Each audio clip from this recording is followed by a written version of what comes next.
that how much more better are you than the birds of the air? And which of you with taking thought can add to his stature one cubit?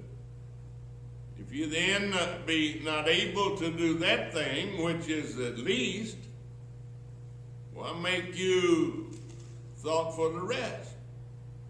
Consider the lilies, how they grow, they toil not, they spin not, and yet I say unto you, that Solomon in all his glory was not arrayed like unto these things. In other words, he is telling him that life is more than food and remnant. It's more than gold and silver. It's more than the credit rating of the United States of America. Yes. Consider the lilies. He said, look at nature and see how that God takes care of nature. Now, this is one thing that gives my heart and mind great consolation of knowing that God is not going to destroy nature. He's not going to destroy the mountains. He's not going to destroy the streams. He's not, all but I preach it, no, he's not going to. The book said that he's not going to. Now listen, Jesus is saying those that are uncertain, those that are fearful, those that are afraid of the perilous times coming upon the face of the earth, he said, consider what God has created, and are you not worth more? Or aren't you the epitome, the apex, the top of God's creation? Man. Why? Because man is able to worship God in heart and soul and mind. Glory to God. Now, if God so clothed the grass which is today in the field and tomorrow is cast into the oven, how much more will he clothe you, O ye of little faith? And seek not what you shall eat or what you shall drink, neither be ye of doubtful mind. Amen. There he's talking about our mind being doubtful. He also talks about people that are blinded with their mind. For all these things that the nations of the world seek after, and your Father knoweth that you have need of these things. Your Father knows that you have need of these things, so don't be of a doubtful mind. Don't let your mind fluctuate. Amen. If I went by circumstances, I'd hang it up and go fishing. But see, like they told us on Friday that there's a brand new world out there that is going to take place, and it's doing it through man's understanding of the natural laws. It's basically what they were telling us with all of Google and the search engine and all that stuff that Gary's got in his pocket over there.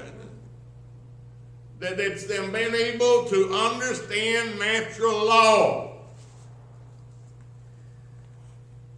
But at the same time, falling all to pieces as far as society is going. As far as stability in living is concerned. What a paradox that here we are growing and developing with all of these, and in order to enjoy them, we got to be drunk or drugged or. Amen. Amen? Yes. Now, religion, whether you like it or not, Karl Marx was correct on that. Religion is the opiate of the people. Amen? I mean, you can get drunk on ignorant religion. Yes. You can be carried away. They had it on TV last night, some preacher that had a humongous number of people that had a Ponzi scheme going on that beat the people out of $100 and something million.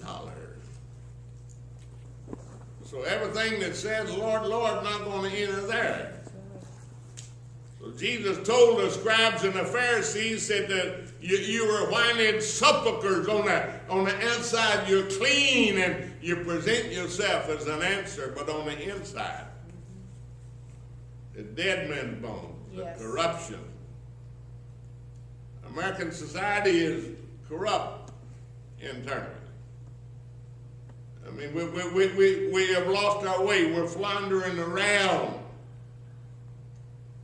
We no longer have the highest educational institution. We're no longer the light of the world, and we wonder why.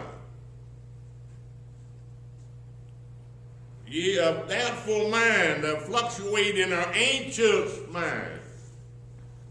The Bible said in the last days that men's hearts would fail him for fear of the things that's coming upon the world. You know what causes the majority of strokes and heart attacks according to medical science? Stress. Not able to handle the realities of life. Why is it? Why are we not capable of handling the realities of life? We worship him in heart and soul and mind. And Jesus said, if you look in nature, look how your God takes care of the birds and the flowers. Don't you believe that he can take care of you? What is religion saying? No, he has already failed and now he's going to blow it all. I won't use hell because my wife told me not to. Going to blow it all oblivion. What nonsense. Why can't we worship God with our heart, our feelings, with our soul, our spirit, and with our mind, our intelligence of knowing what God has promised us? Yes. Now, what God promised, Hebrews 11, what God promised He's able. our fathers, he didn't lie. And they have died, what, in faith, knowing that he's going to fulfill that promise. Yes. Well, now, we don't really know that there's a God. Well, the ignorant people don't. Amen. Now, you can be very well learned and educated and still be ignorant. Yes. Ignorant simply means lack of knowledge. Don't get all upset. And whenever they talk about sending a rocket out to Jupiter so that we can understand where we came from, you don't have to go out there to understand where you came from. All you got to do is go over the Mesopotamian Valley there, right out of Baghdad, and that's where we came from. We had a common mother and a father called Adam and Eve that began the human family. Philippians, the 4th chapter, the 6th and the 7th verses. Philippians, the 4th chapter, the 6th and the 7th verses. Paul wrote the church of Philippi and said, be careful for nothing. Well, we got a lot of people that ain't careful for nothing. They're absolutely responsible for nothing. Kind of like that woman that her husband and her decided to split, and so he ran an ad in the newspaper and said, I am no longer responsible for any debts other than my own.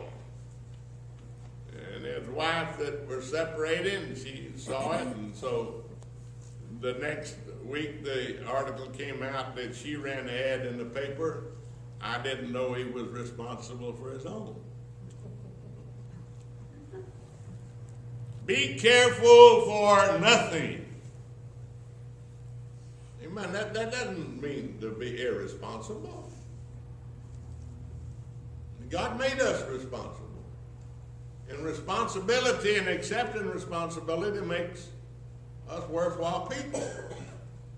It's when we become irresponsible and we go to depending on a failing government to take care of us.